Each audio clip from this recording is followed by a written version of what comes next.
Hi guys, Trivandrum ഫെസ്റ്റിൻ്റെ part 2ലേക്ക് എല്ലാവർക്കും സ്വാഗതം. So വലിയൊരു പുൽക്കൂടാണ് കയറി ചെല്ലുമ്പോൾ തന്നെ കാണുന്നത്. കുറച്ചും കൂടെ ഒറിജിനാലിറ്റി ഒക്കെ ഉള്ള ഒരു പുൽക്കൂടാണ്. ഔസ്യപിതാവും മാതാവും അതുപോലെ കുഞ്ഞി യേശുവും ഒക്കെ അതിനകത്ത് ഉണ്ട്.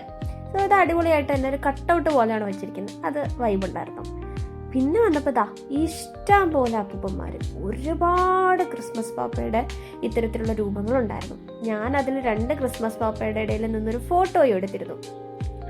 ഇത് നല്ലൊരു വൈബായിരുന്നു. ഇങ്ങനെ റൗണ്ട് ചെയ്ത് നിറയെ ക്രിസ്മസ് അപ്പൂപ്പന്മാർ എല്ലാവരും ഒരുപോലെ ഇരിക്കുന്നു. അടിപൊളിയായിരുന്നു.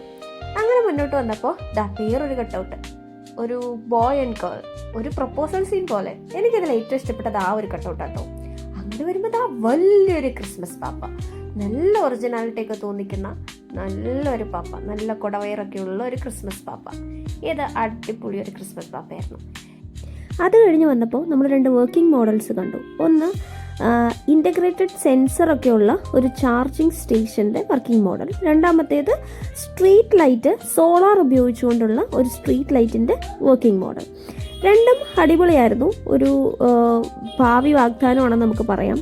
ഇത്തരം പ്രൊജക്റ്റുകളൊക്കെ യാഥാർത്ഥ്യമാകട്ടെ എന്നുള്ളത് നമുക്ക് ആഗ്രഹിക്കാം. സോ അത് കഴിഞ്ഞ് വന്നപ്പോൾ പണ്ടെങ്ങോ മൺമറഞ്ഞു പോയ ഡിനോസർ ചേട്ടൻ്റെ ഒരു കളർഫുൾ ആയിട്ടുള്ളൊരു ഫോട്ടോ ഇവിടെ വെച്ചിട്ടുണ്ട്. പുള്ളിയുടെ വാലൊക്കെ ഇങ്ങനെ അനങ്ങുന്നുണ്ട്. അതൊരു വൈബുള്ള സാധനമായിരുന്നു. അങ്ങനെ വന്നപ്പോൾ പിന്നെ ക്രിസ്മസ് പാപ്പ ഒരു റെയിൻഡിയർ വണ്ടിയിലൊക്കെ പോകുന്നതിൻ്റെ ഒരു ഫോട്ടോ, അതും നല്ല വൈബ് ഉണ്ടായിരുന്നു. ഒരുപാട് മാല ബൾബുകൾ ഇങ്ങനെ ഇട്ടിട്ടുണ്ട്. അത് കളർഫുള്ളായിട്ട് വരുമ്പോൾ അടിപൊളിയാണ്. പിന്നെ അവിടെ നിന്ന് ഫോട്ടോ എടുക്കാനുള്ളൊരു സംഗതി ഉണ്ടായിരുന്നു. ഞാൻ അവിടെ പോയി ഫോട്ടോ ഒക്കെ എടുത്തു. അത് കഴിഞ്ഞ് നമ്മൾ മുന്നോട്ട് നടന്നപ്പോൾ ഒരു ഗുഹ പോലത്തെ ഒരു സെറ്റപ്പ്.